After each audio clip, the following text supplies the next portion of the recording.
when's the best time for you? When's the best time for you to separate your work time to your family time to your me time? If I wanted to uh, live in the matrix, it'd be very easy to do. I get up, I go to my 9 to 5, spend time with my family and kids, right? Whatever, and then hopefully I find some me time either if I go to bed or first thing in the morning, right? Since I'm an entrepreneur, I integrate all that. I can, like tomorrow, I know my schedule for tomorrow, but say if I was to get up and say, you know what, I'm gonna cancel this meeting, I'm gonna go get a massage, or I'm gonna go meet my wife for lunch. You know what I'm saying, right? I have that option, right? So, so to answer your question, there's no cut and dry line between work time, family time, and me time, because I try to put it all together. Yeah, I absolutely hate routines, but I love consistency. So that's what I do. Instead of having, I'm going to do this in the morning, I'm going to do this in the afternoon, I'm going to do this in the evening, and then I'm hopefully going to go to sleep. It'll be, the day's going to be flexible and things are going to change depending on what is most attractive. Like if I want to do legal documents, do legal documents. If I want to do editing, I'll do editing. But as long as I'm consistently doing the editing, as long as I'm doing that, it doesn't matter when I'm doing it, as long as it's every day, there's something I'm doing towards whatever I want to get done. That's very good. Your goal is measured every day, right? So it's not, you might not see your goal doing those things on a daily basis, but pretty soon you'll see that, that finish line. How do you judge, or how do you perceive a successful day? Checking up all your boxes on your to-do list, right? Right? Because you gotta have a to-do list. I don't care what you're doing in life, you gotta have a to-do list, right? Because things come up, things get forgotten, whatever, me, I write stuff down. All right, I say I got this, get this, okay, right. Now if I do all that before noontime, YouTube, here I come. Me time, here I come, right? There's one part to a song where it says, whatever you do today, you'll have to sleep with tonight. That's So good. yeah, so whenever I'm doing things during the day, it's would whatever I've done be something I'm happy to sleep with, or is it something that keeps me awake? It keeps you awake, exactly. It's almost like sleep is not something to get away from the world, but it's the end of whatever I got done. Like I could wake up at 4 a.m, do everything that I want to do, and then it'll be 9 o'clock, and I'll realize, wait, there's 10 things I need to get done, and then I don't go to sleep until I have that satisfaction that I got everything that I should get done. What was the old saying? Why put off tomorrow what you can do today? Right. Yeah.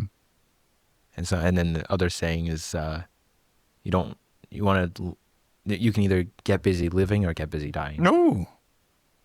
I think Steve Jobs. It's Tupac. No, Tupac's about. You quote Tupac now? If it's a good quote, it doesn't matter who it's coming from.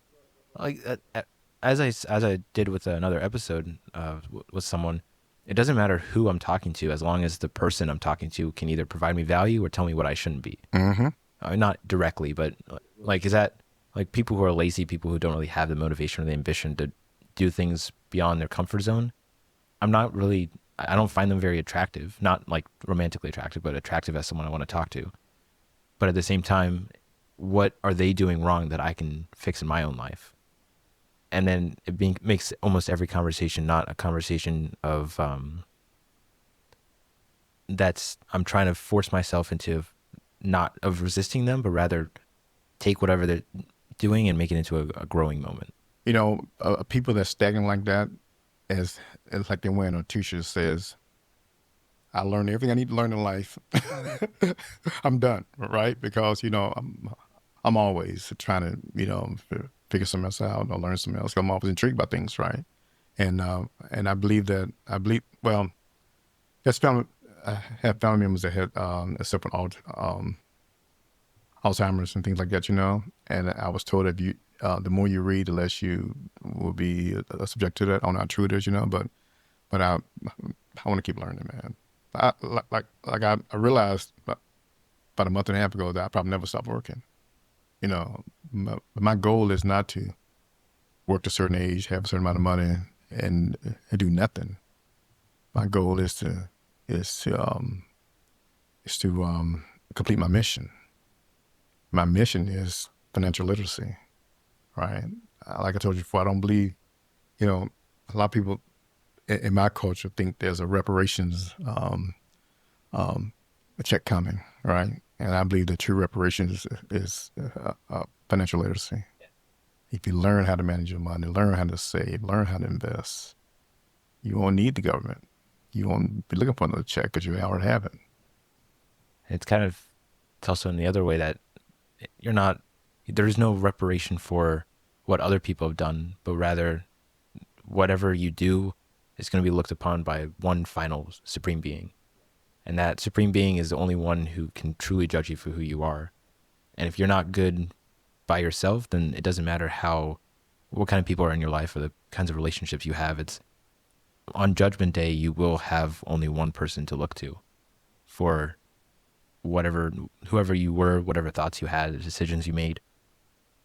You can do everything perfect in your world and everything around you is trash, but as long as you internally do good and be good, then it doesn't matter if someone else hurts you.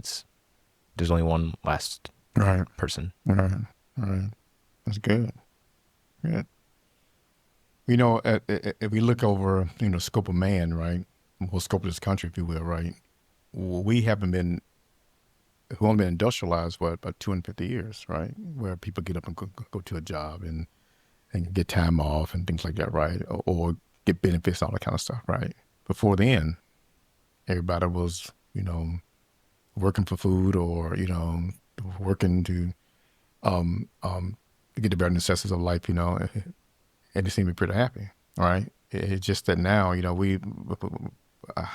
people compare themselves to the next person, and think they should have what the next person have, right? And I think that's crazy.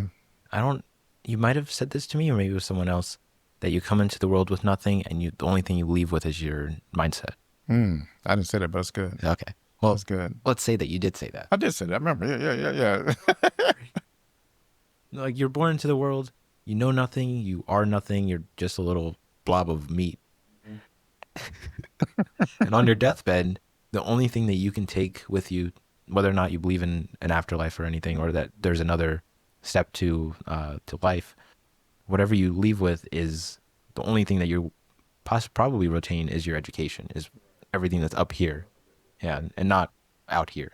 Knowledge, yeah. Yeah, everything else is, it's like the world as it is isn't made for you to have microphones to have cameras and everything. It's to build your education so that, because everything's an educational tool. The people around you are I mean, you don't want to call people tools, but well, yeah, some people are but they, like, you can learn something from everyone, you can learn something from everything, and it's not for the material things in the world, but rather the intellectual stimulus that you get from it. And it's easy to get caught up into, hey, this person is hurting you, this person just killed this other person, and go into media and everything's a bad thing.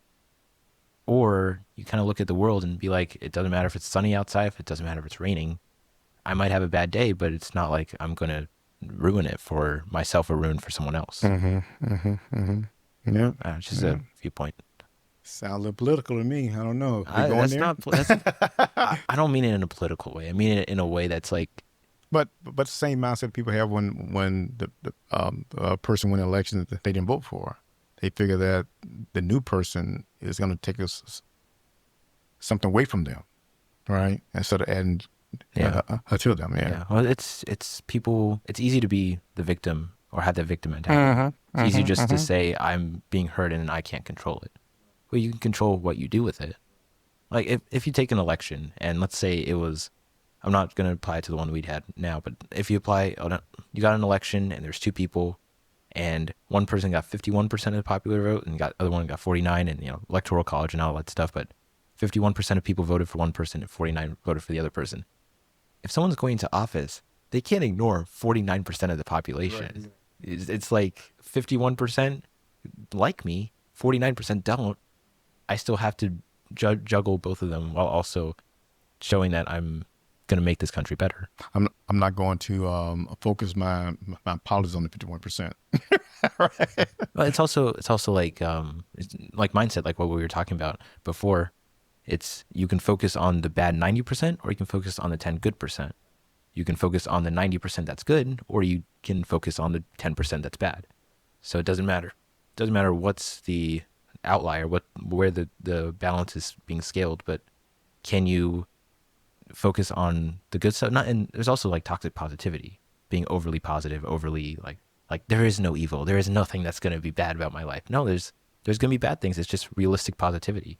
Like every day is just another day that you can be better. And it's not like, oh, this is hard, this is tough. That's life.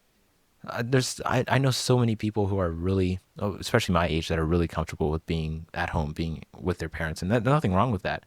But when I moved out, the biggest thing that I learned is the value of my parents, because now I'm learning everything that they had to do.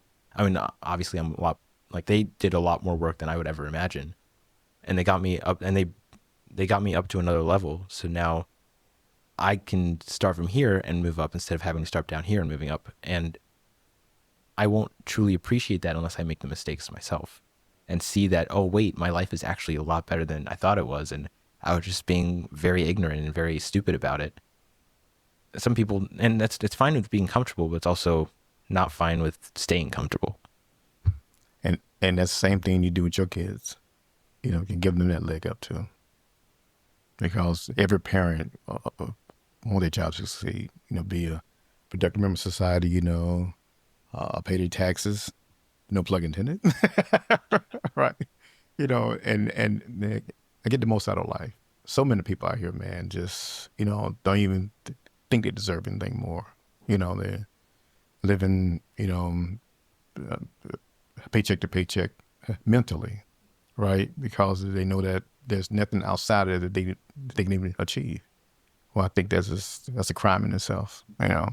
And I think I can't remember if it's actually true or not, but if you tell your brain that you won't be able to do something, it will wire itself to not be able to do that thing. Right. Mm-hmm. Like, I don't want to do heroin. I don't want to do cocaine. My brain is like hardwired. Anything like that, I would stay very far away from. Or even people who do that, stay away from. Same thing applies to like people with tattoos. I wouldn't get a tattoo. I don't mind people who do, but I'm not gonna. If they ever say, "Hey, you want to get a tattoo?" No. There's no boundary. There's no anything. It's just no. There's nothing that could possibly get me over that. I knew I like you, Aaron. I don't have tattoos. I was in the Navy. I don't have tattoos. Yeah. People say, "Man, let me see your tattoo." I don't have a tattoo, man. What's wrong with you? Would you see it anyway? You're right. Well, I'm like, this is my best tattoo that I've got. Right. My skin, my who I am. Right.